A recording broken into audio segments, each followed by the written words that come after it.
Okay, so this one, we already know.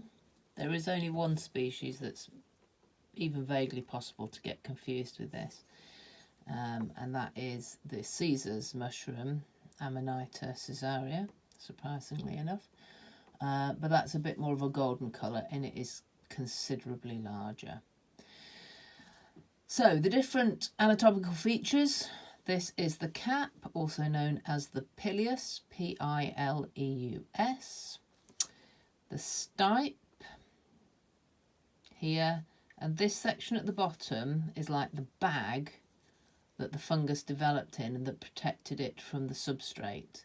And that is called the volva, V-O-L-V-A.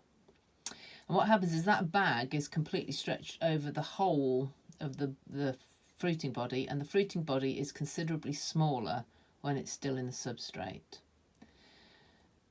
When it rains, when it gets into proper fruiting season and there's enough water in the mycelium, the water is pumped by the mycelium into the fruit body and it expands and it breaks out of the top of the universal veil. And you can see these little scales, because this can be quite a slightly sticky cap, these little scales then stick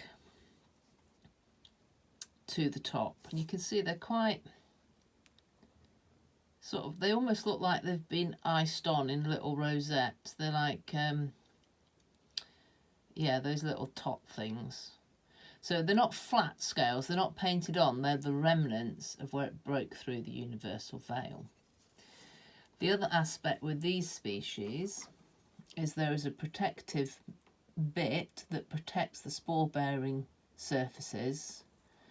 If I can get it to focus, get the vulva out the way. No, it doesn't want to, but you can imagine here, well, we'll try and have a look at it when I've cut it in half. So there's an area that goes between the stipe, oh there we are, and the edge of the cap that protects those gills as it forces its way up through the ground and out, so that once it continues to pump water in and it expands out, so that this, the cap section will then expand out horizontally, so you end up with that nice round, big round cap. Those gills will be in pristine condition to drop the spores. So let us have a look inside. Should have got a slightly bigger scalpel really. Let's just get some of the grit off so it doesn't look too messy when we're in. It's a highly technical process, this. All right, so let's just separate these two off. Okay, so what we have then, this is the outer red covering, as you can see, and it's sort of faded in, and you can see here we have the gill, so that's different from the meat of the cap here. This gill, in fact, is coming off, and if any of you doing the microbiology module,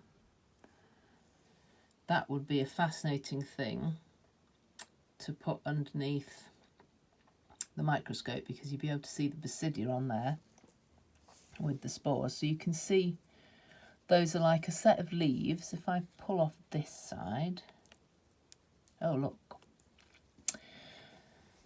so some little monster invertebrate, I'm going to guess it's a slug, given the amount of slime in there, has been chomping away, and you can see those gills are stacked together like pages, and each one of those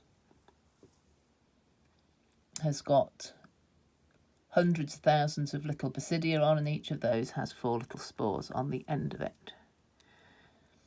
So those gills will separate out. So I've got a different species, but you can see the idea. When that cap is flattened, those spores, those gills have a gap between them, but the spores can drop off the basidia and fly out or drop down and get caught on the wind, and away they go to complete their life cycle. So that's the distribution process.